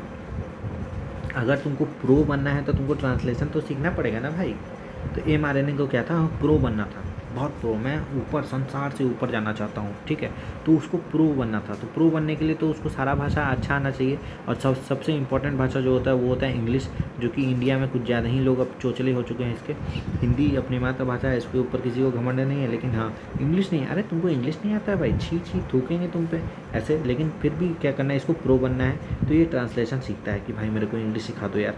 ट्रांसलेशन सीख के ये क्या बनना चाहता है? प्रो बनना चाहता है। ठीक है, एमआरएनए प्रो बनना चाहता है, एमआरएनए प्रो बनना चाहता है, इसीलिए ट्रांसलेशन सीख रहा है। ठीक है, डीएनए का ट्रांसक्रिप्शन, ये याद हो जाएगा तुमको। डीएनए ट्रांसक्राइब होकर आरएनए बन जाता है, ये सेंट्रल डोग्मा है अपना। ठीक है, आगे आ जाओ, आगे आ जाओ। In some virus, the flow of information is in reverse direction, that is RNA to DNA। Viruses में क्या होता है? वायरस में तो आरएनए होता है, जेनेटिक मटेरियल, तो आरएनए से क्या होगा? डीएनए में बनेगा। ठीक है, इसको भी ट्रांसक्रिप्शन ही कहेंगे। ये नहीं मत समझ लेना कि अरे ये भी ट्रांसलेशन होगा क्या, ऐसा नहीं है। ठीक है, क्योंकि यहाँ देखो, यहाँ डबल एरो बनता है, ये यहाँ ऐसे ऐसे एरो बनता है। ठीक है, इसीलिए इसमें कोई दिक्कत नहीं होता, ये आगे पीछे भी जा सकता है, इसमें कोई दिक्कत नहीं है। प्रोटीन से एमआरएनए बन सकता है, एमआरएनए से डीएनए बन सकता है। ठीक है, आगे देखो। Can you suggest a simple name for this process? मैं क्यों सजेस्ट करूँ, तू किस लिए है भाई? आगे आ जा।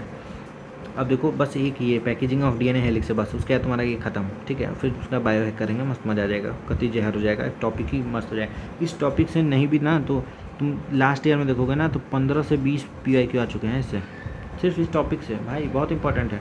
मैंने इस टॉपिक यानी कि ये पूरा जो 5.1 डीएनए है ना, डीएनए के बारे में जो भी होता है उसमें बहुत इंपॉर्टेंट खेल चल चुका है। ठीक है, आगे आ जाओ।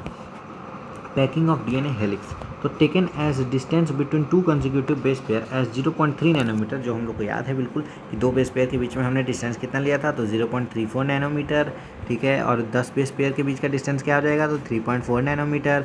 1 नैनोमीटर को हम लोग क्या लिखते हैं, तो 10 की पावर 1 मीटर को हम लोग क्या लिखते हैं, 10 की पावर 9 नैनोमीटर। तो 3.4 इंटू 10 की पावर -9 मीटर जो हो जाएगा अपने इसका डिस्टेंस हो जाएगा। ये भी याद है बिल्कुल, ये आ चुका है PYQ में। ओके, आगे देखो।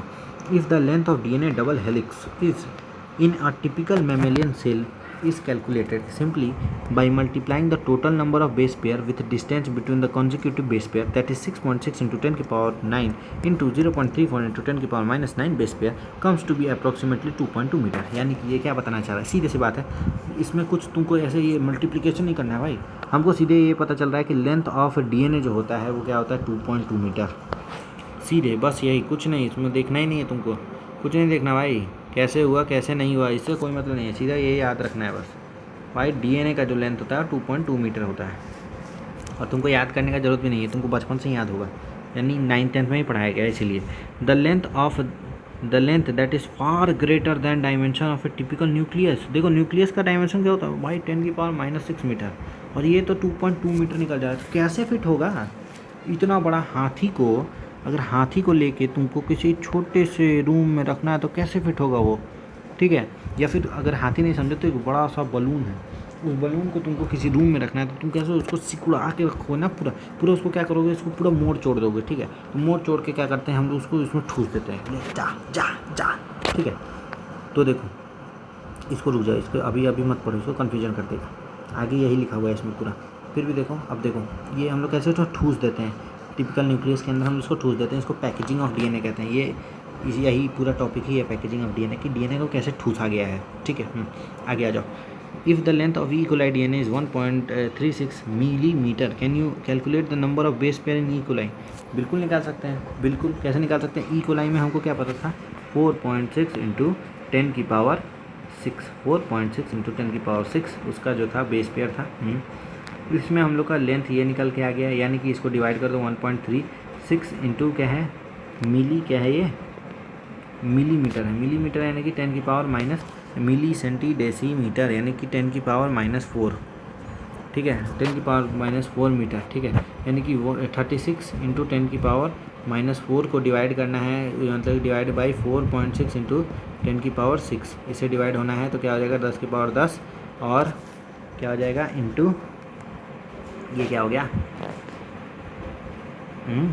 उल्टा कर दिया ना मैंने, उल्टा कर दिया ना। तो ये बेस पेयर इंटू इतना मीटर, तो बेस पेयर को डिवाइड करना था ना। I am sorry 1.36 into 10⁻⁻4 divided by 4.6 into 10⁻6। इसको डिवाइड करेंगे तो जाके अपना निकल के आ जाएगा कि उसका मतलब कि उसका ये क्या था, क्या बोलते हैं यार, क्या निकालना था, लेंथ ऑफ डीएनए का लेंथ कितना था। डीएनए का लेंथ दे दिया है तो उसका हमको नंबर ऑफ बेस पेयर निकालना है। अच्छा बेस पेयर का नंबर निकालना है ना भाई, बेस पेयर का नंबर तो मेरे को याद ही हो गया है भाई, 4.6 इंटू 10⁻6 याद है भाई, हटाओ याद है भाई, ये तो याद है, कुछ नहीं करना है इसमें, ठीक है। इसमें भी लेंथ ऑफ डीएनए अगर हम लोग को बता देता ना, लेंथ ऑफ डीएनए तो बता दिया 1.36 नैनोमीटर, अपने अंदर तो है 0.34 नैनोमीटर, ये है ना, ये नहीं है, ये है 2.2 में लेंथ ऑफ डीएनए, तो ये निकल के आ गया अपना, इसका है ये। तो सीधे सीधे इसको क्या करना है, क्या याद करना है कि लेंथ ऑफ इक्विलॉइड डीएनए कितना है, इतना है बस। कंक्लूजन, मेन कंक्लूजन यही है, ठीक है। In the prokaryotes such as E. coli, through they do not have a defined nucleus, इसके बाद वेल डिफाइंड न्यूक्लियस तो है नहीं, तो the DNA is not scattered throughout the cell, यानी ये फैला हुआ नहीं है भाई कि पूरा सांप की तरह फैल जाए, ऐसा नहीं है। तुम कहीं सांप भी देखोगे ना, बहुत ज़्यादा सिकुड़ के रहता है वो, सांप देखोगे तो पता होगा तुमको।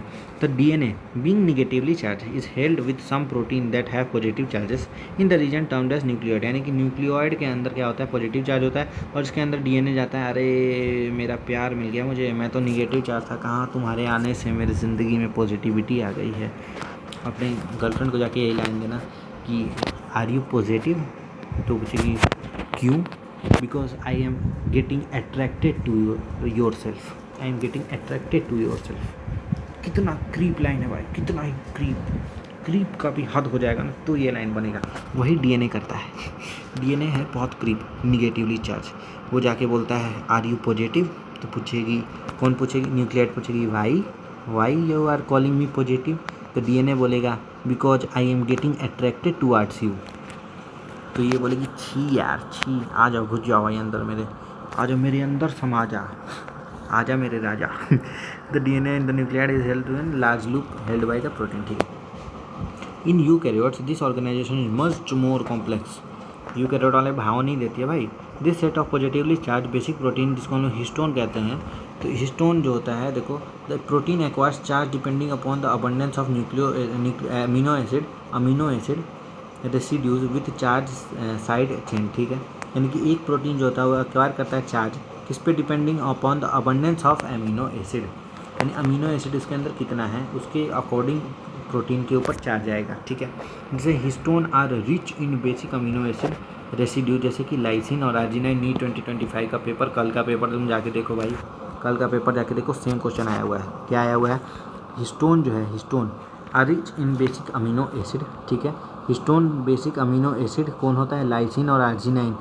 बेसिक अमीनो एसिड कौन होता है, लाइसिन और आर्जिनाइन। और हिस्टोन किसका बना हुआ होता है, तो हिस्टोन लाइसिन और आर्जिनिन का बना हुआ होता है। कल का जाके देखना तो उसमें फिनाइलएलानिन और आर्जिनाइन भी ऑप्शन में है, ठीक है।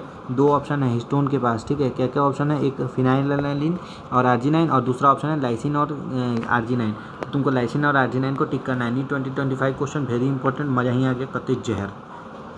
आगे देखो, both the amino acid residue carry positive charges in their side chains, यानी कि जो बोथ अमीनो एसिड हैं, यानी कि कौन कौन से, तो लाइसिन और आर्जिनाइन, ये दोनों अपने अपने साइड में क्या है, एक पॉजिटिव चार्ज चिपका के घूमते हैं, ठीक है।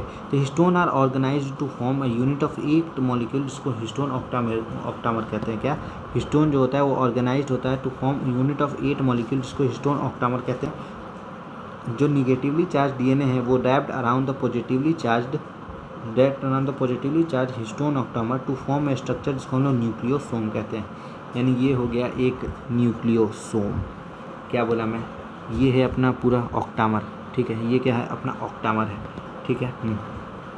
ये हिस्टोन का ऑक्टामर है, और इसके अगल बगल में मैं तुमसे चिपक जाऊँ, क्या है, डीएनए है। क्या है, डीएनए इसके ऊपर लिपट गया, ठीक है। ये इसके ऊपर आके लिपट गया, ठीक है। Are you positive, yes, I am getting attracted towards you, तो ये आके अट्रैक्ट हो गया, ठीक है। देखो, typical nucleosome consist 200 base pair of DNA helix, ठीक है। हमको ये पता है, क्या पता है, क्या ही पता है, कुछ नहीं पता है, अपने गंवा जाएंगे, अपने कुछ नहीं पता है, बस बेसिक से हमको सब कुछ आता है। बेसिक से ही करना है अपने को, ठीक है। तो एक टिपिकल न्यूक्लियोसोम में 200 बेस पेयर होते हैं डीएनए हेलिक्स के। तो nucleosome consist of the replicating unit of structure of nucleus, जिसको हम लोग क्रोमैटिन कहेंगे, जो कि एक थ्रेड, देखो थ्रेड लाइक स्टेन्ड कलर, देखो thread like stained colour body seen in the nucleus. देखो न्यूक्लियोसोम ये है न्यूक्लियोसोम, ये कैसा लगता है, ये अपने को एक क्रोमैटिन, इसको देखो nucleosome constitute repeating unit of structure of nucleus, जिसको हम लोग क्रोमैटिन कहते हैं, जो कि थ्रेड लाइक स्टेन होता है, ठीक है। The nucleosome in the chromatin are seen on beads on string. देखो ये एक थ्रेड धागा है और इसके ऊपर ये एक nucleosome, 2 nucleosome, 3 nucleosome, 4 nucleosome, 5 nucleosome, ऐसे करके बहुत सारे न्यूक्लियोसोम हो जाते हैं, ठीक है। उसके बाद देखो एक तो इम्पोर्टेंट, ये तो मार्क करना ही भूल गया मैं, क्या मार्क करना था कि देखो टिपिकल न्यूक्लियोसोम के अंदर क्या होता है, 200 base pair of DNA helix होता है, ठीक है। और न्यूक्लियोसोम जो होता है वो क्या करता है, रिपीटिंग यूनिट ऑफ स्ट्रक्चर, यानी कि जो होता है न्यूक्लियोसोम इन ए क्रोमैटिन क्या होता है, बीट्स ऑन स्ट्रिंग होता है, जो कि व्यूड अंडर इलेक्ट्रॉन माइक्रोस्कोप, ठीक है। आगे आ जाओ। थ्योरेटिकली अगर हम लोग देखें तो how many such beads of do you imagine are present in a memorial cell, ठीक है। ये इंपॉर्टेंट नहीं है, हटाओ, इतना कुछ नहीं पूछता है।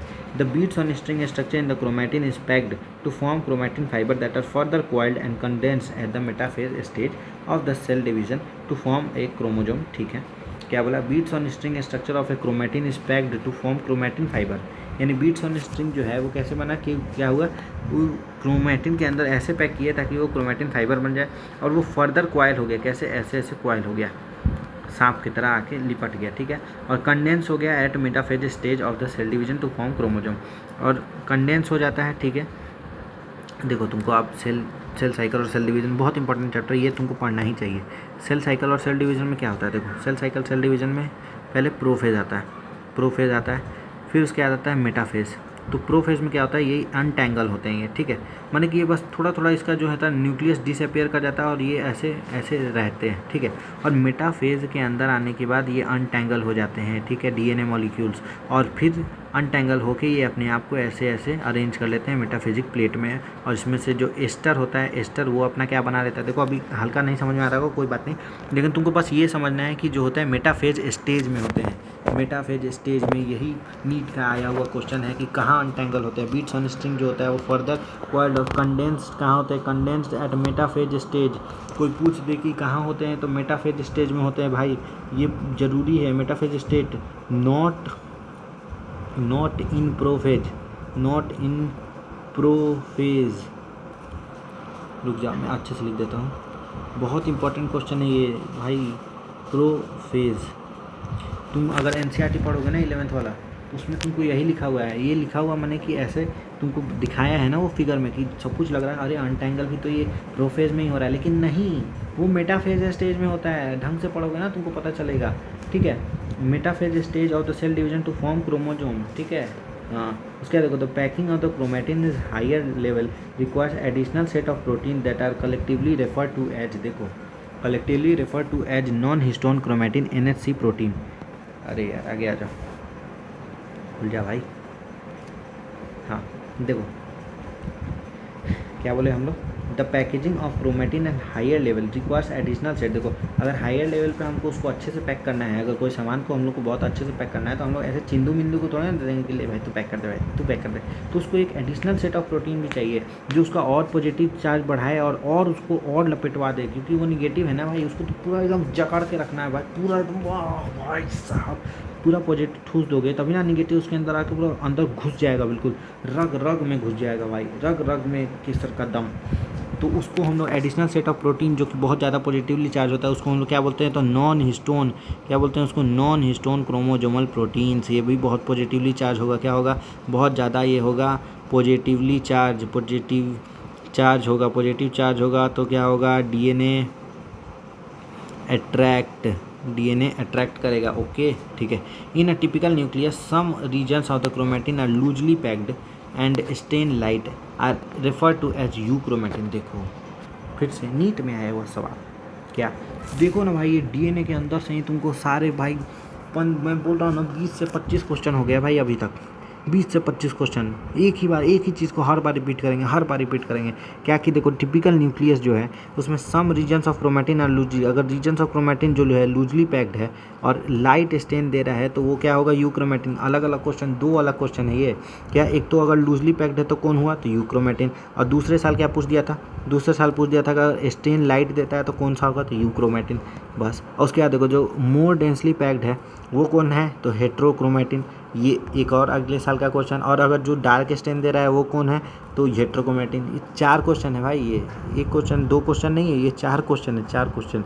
तो euchromatin is said to be transcriptionally active chromatin where heterochromatin is inactive. ये भी स्टेटमेंट वाइज का क्वेश्चन है। एक स्टेटमेंट वाइज का क्वेश्चन है क्या, कि यूक्रोमेटिन जो होता है वो ट्रांसक्रिप्शनली एक्टिव क्रोमेटिन होता है और हेट्रोक्रोमेटिन इनएक्टिव होता है। फिर से एक ही इतना भाई, ये जो लाइन है ना इसको तुम ऐसे मार्क कर लो, ऐसे 10,000 स्टार। ये भाई ये पता नहीं, ये टॉपिक नहीं है, ये जान है एनटीए का, जान कि लाइट स्टेन कौन देता है, डार्क स्टेन कौन देता है, हेट्रोक्रोमेटिन किसको कहते हैं, यूक्रोमेटिन किसको कहते हैं, कौन इनएक्टिव होता है, कौन एक्टिव होता है। ये 6 क्वेश्चन है भाई, ये 6 क्वेश्चन तुम्हारे सामने ये इस लाइन में है, बस 2 लाइन का पैराग्राफ, 3 लाइन का पैराग्राफ के अंदर। तो चलो अब हम इसका क्वेश्चन सॉल्व कर लेते हैं, ठीक है। 1 मिनट कर लेना, कॉपीराइट ना मारते कोई। चलो देखो अब इसका हम लोग क्या करेंगे, बायोहैक सॉल्व करेंगे, ठीक है। बायोहैक देखो, अरे पार्थ भैया मेरा नहीं है ये पता नहीं कौन सा टीम कोहिनूर है जो टेलीग्राम पे सब कुछ सर्कुलेट कर रहा है।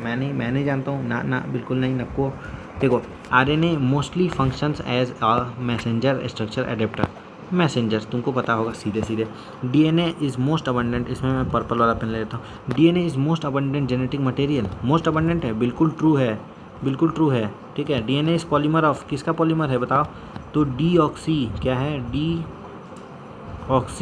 राइबोज का पॉलीमर है, ठीक है। DNA is a polymer of deoxy ribo nucleoside,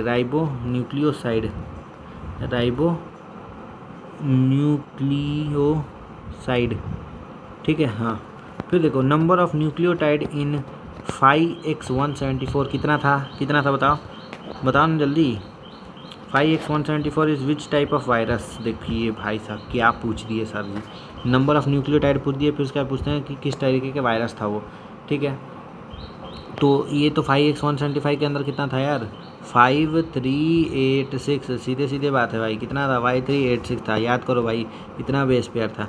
और ये किस तरीके का वायरस है, ये एनसीईआरटी में तो दिया नहीं, तो इसको मैं स्टार मार्क करके अभी रखता हूँ, फिर देखता हूँ आगे क्या है, ठीक है। टोटल बेसिस इन बैक्टीरियोफेज लेम्डा, इसके अंदर बताओ 48,502 तुमको याद करवाया था मैं सीधे 4.6 इंटू 10 की पावर 6 किसमें था, तो ई कोलाई के अंदर था, किसमें था, ई कोलाई के अंदर था, याद करो, ई कोलाई के अंदर 4.6 इंटू 10 की पावर 6, 4.6 इंटू 10 की पावर 6। डिप्लॉयड कंटेंट ऑफ, देखिए क्या पूछ दिए, डिप्लॉयड पूछ दिए, तो क्या हो जाएगा 2 इंटू 3.3 इंटू 10 की पावर 9, क्या, तो 6.6 इंटू 10 की पावर 9। तुम अब मेरे दोस्तों की तरह मत हो जाना कि 6.6 इंटू 10 की पावर 18 में मैं 10 के 9 को भी मल्टीप्लाई करना चाहता हूँ सर, ऐसा बिल्कुल नहीं, करती नहीं, बिल्कुल एकदम नहीं, ठीक है। 3 component of nucleotide are, nucleotide के 3 कंपोनेंट कौन से थे, तो अपने को याद था, जो हम लिखे हैं भाई साइड में लिखे क्या, एक तो फॉस्फेट ग्रुप, दूसरा हम लोग शुगर लिखे, कौन सा शुगर, एक राइबोज शुगर और एक डीऑक्सी राइबोज शुगर, और इसको हम लोग, और एक और क्या लिखे, मतलब एक शुगर जो था अपने पास पेंटोज शुगर, उसको कहते हैं पेंटोज शुगर, ठीक है। देखो कितना फटफट क्वेश्चन बन रहा है, देखो ये। और फिर उसके बाद एक न्यूक्लिक एसिड, देख रहे हो क्या खट क्वेश्चन बन रहा है भाई। थाइमिन इज प्रेजेंट इन, देखो 1 घंटे हम लोग अच्छे से पढ़े हैं भाई, तो आधा घंटा क्वेश्चन सॉल्व करने में भी लगा देंगे ना, तो भाई टॉपिक मजबूत हो जाएगा। और बहुत सारे क्वेश्चन से आए हुए हैं, तुम ऐसा मत समझना कि भाई क्या कर रहा है ये आदमी, ठीक है। Thymine is present in RNA, thymine RNA में प्रेजेंट होता है, किस गधे ने बोल दिया भाई, थाइमिन डीएनए में प्रेजेंट होता है। Nitrogenous base is linked to OH of 1- और 5- पेंटोज शुगर थ्रू, तो हम लोग क्या याद किए थे, 1- में, 1- से क्या होता है, नाइट्रोजनस बेस लिंक होता है 1- से, ठीक है। और इसी को हम लोग बैकबोन कह रहे थे, थ्रू किसके लिंकेज। अच्छा ये बता दो मुझे कौन सा लिंकेज है, बताओ जल्दी, इसमें कौन सा लिंकेज आएगा, फॉस्फेट लिंकेज आएगा, हाइड्रोजन बॉन्ड वाला लिंकेज आएगा, कौन सा लिंकेज आ जाएगा, जल्दी बताओ भाई जल्दी। 1, ये क्या हो गया, 2, 1 2 2.5, बताओ 3, बताओ ना जल्दी भाई। एक तो ये तो पहले 1- कार्बन मार लो, ठीक है। क्या ये 1 डैश कार्बन है? बिल्कुल। 1 डैश ऑफ क्या, कौन सा लिंकेज था यार, याद करो। हाँ हाँ हाँ, बिल्कुल याद आ रहा है। यहाँ पे मेरे को नाइट्रोजिनस दिख रहा है, यानी N दिख रहा है। N नाइट्रोजिनस यानी कि N ग्लाइकोजेनिक बॉन्ड, ऐसा ही कुछ था ना। N glycosidic, N glycosidic, CIDIC सिडिक, N glycosidic linkage. ठीक है, आ जाओ। इंपॉर्टेंट क्वेश्चन है इसलिए थोड़ा ज़्यादा इस पर कॉन्सेंट्रेट फोकस मार दिया हूँ। ठीक है, उसका देखो, deoxythymine is present in DNA। Deoxythymine is present in DNA, तो ये कौन बेवकूफ़ बोलेगा कि नहीं प्रेजेंट है भाई, हैं। एक मिनट रुको, इसको यार ये थोड़ा, ये टीम को हटाओ यार। ये टीम जो है ना, ये टीम आ गया भाई बीच में अपने। टीम में नहीं आना है भाई, ड्रीम 11 पर टीम मेरे को ना बनाना भाई। अभी यहाँ पे मेरे को सॉरी को टीरू। ठीक है, अच्छा। Thymine and uracil have differences in a, कौन सा group? Thymine and uracil have differences in, thymine and uracil have differences in कौन सा ग्रुप? एक तो पेंटोज ग्रुप, माने कि क्या बोलेंगे उसको, RNA और DNA वाला ग्रुप जो होगा। ठीक है, उसका अब मेरे को याद नहीं आ रहा है। ठीक है, आगे देखते हैं। इन RNA every nucleotide residue has additionally OH group present at dash position of the ribose. In RNA every nucleoside residue, RNA की बात कर रहे हैं, एक न्यूक्लियोसाइड एडिशनल 2H कहाँ पे होता है? 2 डैश पोजीशन पे। याद करो ना, उसी 2 डैश से तो हम लोग निकलवाए थे DNA को। ठीक है, आ जाओ। इन RNA dash is present at the place of thymine, कौन सा? तो यूरेसिल। ठीक है, thymine other chemical name, thymine का अदर केमिकल नेम क्या था? अरे कुछ तो लिखा हुआ था NCERT में, कुछ लिखा था ना, इम्पोर्टेंट, बहुत इंपॉर्टेंट क्वेश्चन, मेरे को खुद अभी याद नहीं आ रहा है क्या लिखा हुआ था। एक बार देखता हूँ, मैं कहाँ देखूँगा, एक बार चल बैक करके इसको पढ़े देख ही लेते हैं कि थाइमिन का अनदर केमिकल नेम क्या था। थाइमिन का अनदर केमिकल नेम था क्या? यहाँ पढ़ो, कहाँ है भाई थाइमिन का अलग सा नेम? एक जगह तो हम लोग पढ़े थे ना, कहाँ पढ़े थे भाई? गुम गया भाई। एक तो यही मैं दिक्कत है ना, मैं भूल जाता हूँ कि कहाँ पे लिखा हुआ था। थाइमिन यूरेसिल प्रेजेंट इन ये साइटोसिन, थाइमिन नाइट्रोजन। ठीक है, यहाँ पे फॉस्फेट लिंकेज, डीऑक्सी और डीऑक्सीथाइमिन, यूरिडिन और डीऑक्सीथाइमिडिन,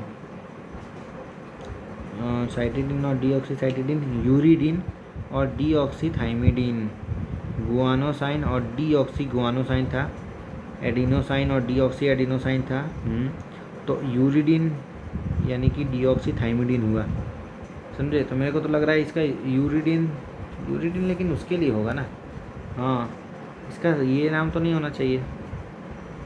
नहीं भाई, कहाँ पे होगा इसका नाम? देखते हैं उसके आंसर में, देखते हैं कहाँ लिखा हुआ है। ओहो, मिल गया था, यहाँ नीचे में लिखा हुआ था ना, यहाँ नीचे thymine adenine to adenine thymine, नहीं यहाँ भी लिखा हुआ है यार, पता नहीं कहाँ चल गया भाई। चलो देखते हैं कहाँ पे है, इसके आंसर में देखेंगे हम लोग। ठीक है, आंसर को मैच भी तो करना है ना पहले। तो देखो 16 नंबर का आंसर देख लेते हैं हम लोग पहले। 16 नंबर का आंसर देख लेते हैं 1 मिनट के अंदर। आ जा, 16 नंबर का आंसर क्या था देख तो एक बार। एक तो पहले मेरे को ये भी देख लेना दो, इतना है बैक्टीरियोफेज है। और ये क्या 16 नंबर का आंसर था अपना 5 मिथाइल यूरेसिल। ये क्या हो गया भाई, बैक क्यों हो जाता है समय पे तू? 5 मिथाइल यूरेसिल बोलते हैं, 5 मिथाइल यूरेसिल बोलते हैं, 5 मिथाइल यूरेसिल बोलते हैं। मैं इसका भी आंसर देख रहा था कि ये किस टाइप का वायरस है, तो ये तो बैक्टीरियोफेज ही लिख रहा है, ये तो। ठीक है, बाकी आप पता नहीं कि क्या है वो, बैक्टीरियोफेज हो सकता है। क्या बैक्टीरियोफेज, टेरियोफाज। ठीक है, आगे आ जाओ। थाइमिन का केमिकल नेम क्या था? 5 methyl uracil, 5 methyl uracil. DNA was first identified by, DNA को फर्स्ट आइडेंटिफाई कौन किया था? और dash as an acidic substance in year. अब देखो भाई, ये तो हो जाएगा वीडियो बहुत ज़्यादा ही लंबा, स्टोरेज भी हो जाएगा फुल। ठीक है, तो क्या करें अपन, इसका PDF मैं दे दूँ क्या? अब मैं बांटूंगा तो मेरे टेलीग्राम पे तो वाट लग जाएगा भाई। DNA was first identified by, कौन किया था? ही नेम DNA, अच्छा ये क्या फ्रांसिस, क्या नाम था इसका? क्रिक था। और as a acidic substance as a acidic substance in year अरे यार ईयर थोड़ी ना याद होता है किसी को ईयर, लेकिन फिर भी अगर कोशिश करें तो कुछ 1800 कुछ था ना, 1800 ऐसा था कि हमको मैंने कि क्या था, हम लोग क्या बोले थे 1888 की 89 कुछ तो 1869 था, 1869 था। इतना इम्पोर्टेंट डेट कैसे भूल सकता हूँ मैं। और ये क्रिक तो लेकिन फ्रांसिस क्रिक और ये तो अलग थे ना, वाटसन और क्रिक वाले तो डबल हेलिक्स दिए थे ना, इसमें तो कुछ और नाम था यार इसका क्या नाम था यार, याद करो तो गौर से थोड़ा, कुछ तो था। एसिडिक सब्सटेंस कौन था, क्या फ्रेडरिक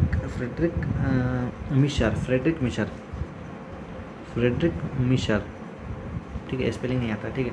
ही नेम डीएनए एज, डीएनए का हम लोग क्या बोले थे, न्यूक्लिन बोला था ना वो, न्यूक्लिन, क्योंकि वो न्यूक्लिक एसिड के अंदर आता है। X-ray diffraction data and of DNA was proposed, X-ray देखो दिया, तो इसमें क्या था अपना याद करो, विल्किंस एंड फ्रैंकलिन, क्या था, विल्किंस एंड फ्रैंकलिन, क्या फ्रैंकलिन, विल्किंस और फ्रैंकलिन, क्या था मतलब उसका पूरा, जेम्स ने, जेम्स वाटसन और क्रिक तो वो अलग था ना, हाँ। और ये अपना ये विल्किंस और ये क्या नाम था इसका, मॉरिस विल्किंस और रोजालिंड फ्रैंक, ठीक है। फिर आ जाओ आगे। Double helix model of DNA was proposed in year, double helical model इसको हम लोग किस ईयर में प्रपोज किया था यार, 1850 में हुआ था माइक्रोस्कोप, तो ये 1950 के कुछ आसपास ही था यार, शायद 52 था कि 53 था, शायद 53 था शायद, ठीक है।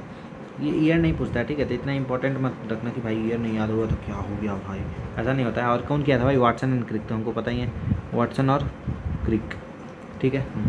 उसके बाद देखो आगे आ जाओ। One of the hallmark of their of their preposition was base pairing between two strands of the DNA, क्या वो हॉलमार्क ये था कि बेस पेयरिंग कहाँ हो, तो two strands of the DNA, बिल्कुल था भाई, बिल्कुल 100% था, बिल्कुल, तो ट्रू मारो। आगे आ जाओ। Dash observe the ratio between adenine कौन, चारगाफ भाई, सीधे चारगाफ शुरू था ना, A plus T by G plus C equals to 1, ये बोले थे, ठीक है। Bases are paired through covalent bond, false hydrogen bond, H bond, ठीक है। Adenine form dash number of hydrogen bond and guanine form dash number of hydrogen bond, adenine form दो hydrogen bond और guanine और cytosine GC 3 bond बनाता है ना, GC 3 bond, AT 2 bond, ठीक है। Generally DNA helix is coiled in the right angled fashion, हाँ बिल्कुल ट्रू, बिल्कुल true. The pitch is dash nanometre and dash number of base pair present, बताओ यार जल्दी बताओ, 0.34 नैनोमीटर था और ये कितना 10 नंबर ऑफ बेस पेयर था, तो टोटल मिला के 3.4 नैनोमीटर हम लोग बनाए हुए थे। तो the plane of the base pair stack over the other in the double helix. This, in addition to hydrogen bond, confers stability to helical structure. The plane of one base pair stack over the another. हाँ, तो यही तो अपना दे रहा था, हम लोग जो बोले थे ना असर्शन रीजन, यही था ना असर्शन रीजन की, हाँ इसी की वजह से, दिस इन एडिशन, इसकी वजह से अपने ये आ रहा था। तो दोनों statement, both statement are correct, ये आएगा, मतलब असर्शन रीजन नहीं, स्टेटमेंट बेस्ड क्वेश्चन हो गया, तो both statement are correct. Dash propose the central dogma of the molecular biology, कौन प्रपोज किया था सेंट्रल डोगमा, बताओ, फ्रैंकलिन, क्या था इसका नाम, क्या था यार, क्या था उसका, कुछ तो नाम था यार, मैं तो नाम ही भूल गया यार, अरे फ्रांसिस क्रिक, यही वाला क्रिक था ना, इसका पूरा नाम मेरे को याद नहीं आ रहा है, ये वाला क्रिक था ना इसका, फ्रैंकलिन क्रिक था कि फ्रांसिस क्रिक था, ऐसे कुछ था, फ्रांसिस क्रिक याद रखो भाई, क्रिक से ही पूछेगा तुमसे, फ्रांसिस क्रिक था शायद, हाँ फ्रांसिस क्रिक था। Number of bases between first और 15th base pair of DNA helix and the distance between them is, number of bases between first and 15th base pair, पहला और 15वां बेस पेयर के बीच में कितने बेस होंगे, 1 और 15, देखो 1 बेस पेयर और 15 बेस पेयर, मतलब कि 1 से 15 के बीच में कितना बेस पेयर होगा भाई, ये कैसा क्वेश्चन पूछ दिया नीट वालों से, ये कैसे हो सकता है हम लोग से। तो 29 नंबर का आंसर देखेंगे हम लोग डायरेक्ट ही, सीधे देखेंगे 29 का आंसर क्या है भाई, 26, as 13 base pair will present between them, 26 हो जाएगा क्योंकि 13 बेस पेयर उसके अंदर प्रेजेंट है, और उसका हम लोग निकालेंगे 14 गुने 34 14 गुना 3.4 इंटू 10 की पावर। अच्छा ठीक है समझ गया, मैं समझ गया कैसे करना है, वो भी समझ गया। कैसे समझे भाई? ये देखो ना क्या बोल रहा है कि 26 को होगा, क्योंकि 13 को बेस पेयर उसके अंदर पहला फर्स्ट से 15 तक में 13 को बेस पेयर होगा, और 13 पे बेस पेयर यानी कि 26 को टोटल हो गया। हाँ यानी 26 बेस होगा ना, 13 बेस पेयर है तो एक पेयर यानी कि 2 होता है ना, तो 2 यानी कि 26 ही हुआ ना भाई। और फिर उसके बाद डिस्टेंस पूछा, तो डिस्टेंस कैसे होगा, तो 3.4 नैनोमीटर था, तो 3.4 इंटू 10 की पावर -9 को बदले ये लिख दिया कि 34 इंटू 10 की पावर -10 और इंटू 14 बेस पेयर है, जो 14 बेस पेयर है। यार ये खुद एक तो भाई कन्फ्यूजन में डाल दिया क्या, ये 13 बेस होगा कि 14 होगा? फर्स्ट और 15 के बीच में, यानी कि फर्स्ट और 15 को काउंट मत करो, 13 होगा ना, तो 13 इंटू 10 की पावर ये होगा। ठीक है सही है।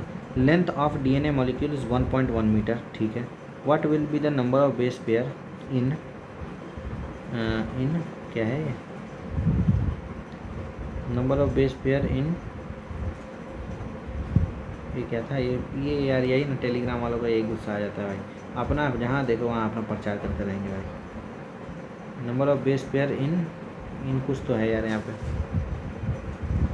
इन 12 इन क्या है ये, length of DNA molecule is 1.1 metre. ठीक है। अब जो number of base pair present in it होगा, प्रेजेंट इन इट होना चाहिए, यानी कि लेंथ ऑफ DNA मॉलिक्यूल मेरे को दे दिया 1.1 मीटर है, अपना क्या था 2.2 मीटर था। तो यानी कि नंबर ऑफ बेस पेयर क्या हो जाना चाहिए, 3.3 इंटू 10 की पावर -9 हो जाना चाहिए। तो 3.3 इंटू 10 की पावर माइनस कैसे लग सकता है, 3.3 इंटू 10 की पावर 9 हो जाना चाहिए। ठीक है, क्योंकि हम लोग यही किए थे, क्या किए थे, देखो हम लोग क्या किए थे, 6.6 इंटू 10 की पावर 9 किए थे, और इंटू नंबर ऑफ बेसेस हम लोग इतना निकाल लिए थे, और उसके बाद हम लोग क्या किए थे, डिस्टेंस एक बेस के बीच का डिस्टेंस हम लोग निकाल लिए थे, कितना डिस्टेंस आया था, तो 34 इंटू 10 की पावर -10 था। तो दोनों को मल्टीप्लाई करने पे आ रहा था अपना वो, तो इसको कर देंगे, अगर इसको मल्टीप्लाई कर देंगे हम लोग 34 इंटू 10 की पावर -10 से, तो अपना तो निकल के आ जाएगा ना 1.1 मीटर। ठीक है, और इससे इसके अकॉर्डिंग 2.2 मीटर। ठीक है, समझ में आ गया। आगे देखो, length of human DNA is, human DNA का लेंथ कितना होता है, तो 2.2 metre. Length of E coli DNA is, देखो बोला था मैं याद कर लो, बोला था कि नहीं याद कर लो, तो 1.11 था ना, 1.11 था शायद, यही था 1.11 था शायद यही था 1.11 ही याद रखो कि 1.11 था, कुछ था। आंसर में देखेगा, आंसर में देखते हैं भाई कि क्वेश्चन नंबर कौन सा है भाई, ये 32 का आंसर, अरे दिखा दो भाई, अरे मान जा भाई, 32 का 1.36, अच्छा 1.36 था भाई, 1.36 था, मेरे को 1.11 क्यों याद हो रहा था यार। अगर ऑप्शन में देखते तो तुम मार लेते कि नहीं भाई, क्योंकि ऑप्शन में 2 से ऊपर देता, 1.36 एग्जैक्ट नहीं देता है। ठीक है। DNA in nucleoid is organized in large loop held by protein. DNA in nucleoid is organized in large loop, in small loop था ना, इन स्मॉल लूप। कैसे, DNA इन द न्यूक्लियोइड जो था, न्यूक्लियोइड के अंदर जो हम लोग DNA रखे थे, वो क्या किया था, वो अपना छोटा मतलब ऑर्गेनाइज इन लार्ज लूप था कि स्मॉल लूप था।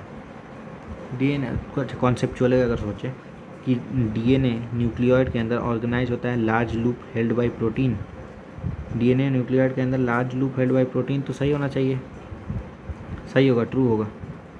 क्यों, क्योंकि DNA जो है न्यूक्लियोइड के अंदर, उसको हम लोग लार्ज लूप में करके प्रोटीन के अंदर ठूस देंगे, मतलब प्रोटीन के साथ उसको बड़े लूप बनाएगा ना, देखो ना ये बड़ा लूप बनाया ना, और उसके बाद वो बीट्स ऑन स्ट्रिंग वाला था, ये तो अपना और न्यूक्लियोइड वाला बात हो गया प्रोकैरियोट्स के लिए। ठीक है, अपना देखो, histone are rich in amino acid dash और डैश, देखो नीट 2022, नीट 2025 और बहुत सारे बिल्कुल आ ही चुका है भाई।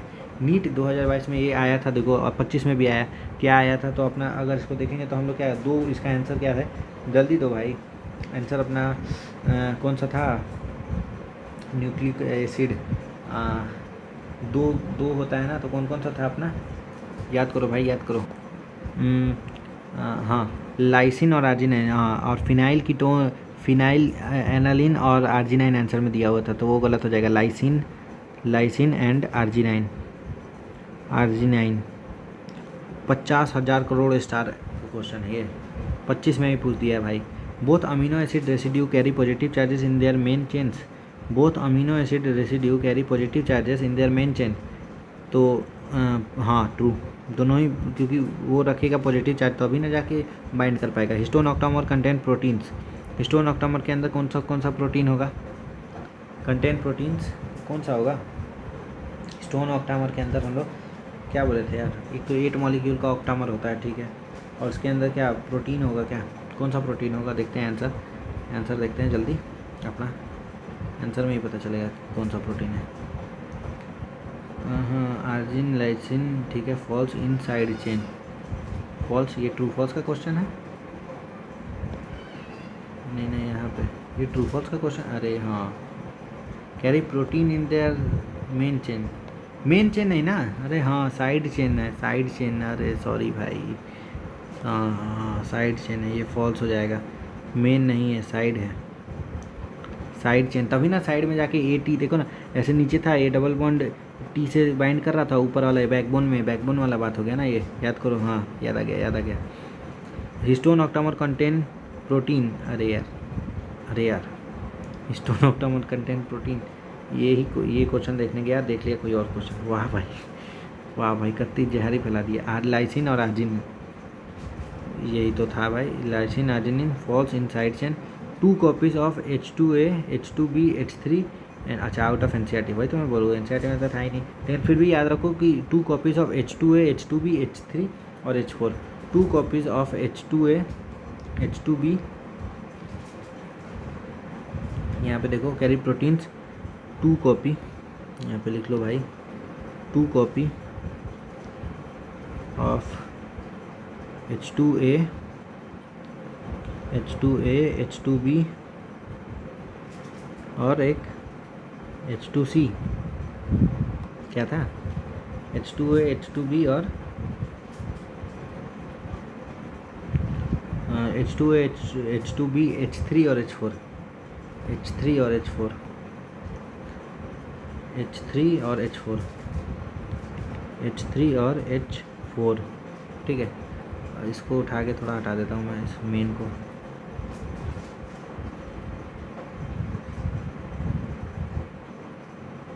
यहाँ कर देता हूँ, ठीक है, और यहाँ पे इसको उठा के मेन को जो है ना यहाँ पे से ऐसे ले जाता हूँ, ठीक है, H3 H4, ठीक है, आ जाओ इसके, हो गया भाई क्वेश्चन, मैं बोला आधा घंटा लगेगा क्वेश्चन करने में, लेकिन सब समझ जाओगे। ये भी CD को लेवल करो, देखो आ गया, ये देखो वो आ गया, यही है H1 प्रोटीन, ये जो लंबा डंटा है ना, ये डंटा है, ये H1 प्रोटीन है, ठीक है, H1 प्रोटीन है, ठीक है, ये C वाला जो है ये तो हिस्टोन ऑक्टामर, सीधे पता चल रहा है हिस्टोन ऑक्टामर है, ठीक है। D वाला जो है ये पूरा, इसको हम लोग क्या बोले थे कि ये इसको D वाले को हम लोग रीजन, अच्छा NCERT में तो कुछ और लिखा हुआ है, मैंने ये न्यूक्लियोसोम है, ये तो फिगर तो है न्यूक्लियोसोम का, और इसको हम लोग क्या बोले थे, A वाला जो था ये तो DNA है, और ये वाला क्या था, इसको अगर हम लोग देखिए याद करते हैं तो core of histone, core of histone, ठीक है, कोर ऑफ हिस्टोन ही लिखा हुआ था, ठीक है, याद है मेरे को। व्हाट इज़ अ न्यूक्लियोसोम, याद कर लो उसको, कोर ऑफ हिस्टोन है, ठीक है। What is a nucleosome, nucleosome क्या है, वही अपना DNA लपेटा हुआ उसके ऊपर, वही है न्यूक्लियोसोम, ठीक है, और उसको लिखे कहाँ पे, DNA जो है हिस्टोन मॉलिक्यूल के ऊपर ऐसे लपेटा हुआ है, उसी को हम लोग न्यूक्लियोसोम कहते हैं, अगर मतलब प्रॉपर देखे तो, मतलब कि वही पॉजिटिव चार्ज का है, ठीक है, पॉजिटिव चार्ज का होता है ना हिस्टोन, तो उसके ऊपर नेगेटिव चार्ज वाला DNA लपेटा हुआ था, इसीलिए वो क्या हो गया, न्यूक्लियोसोम हो गया। ए टिपिकल न्यूक्लियोसोम कंटेंस, देखो मार्क करवाया था 200 बेस पेयर, याद आया, 200 बेस पेयर याद आया, बिल्कुल याद आया। आगे देखो, function of non histone chromosomal protein is वही अट्रैक्शन करेगा, क्या करेगा, अट्रैक्शन करेगा, बिल्कुल करेगा, उसका काम ही है अट्रैक्शन करने का, तो यहाँ पे मैं लिख देता हूँ, ताकि वो पॉजिटिव चार्ज है तो वो अट्रैक्ट करेगा, अट्रैक्ट DNA मॉलिक्यूल, ठीक है। फिर उसका देखो क्रोमैटिन, मतलब टाइटली पैक करने के लिए, हाँ ये लिखो ना, अट्रैक्ट मॉलिक्यूल, ताकि वो टाइटली पैक कर ले, क्या कर ले, टाइटली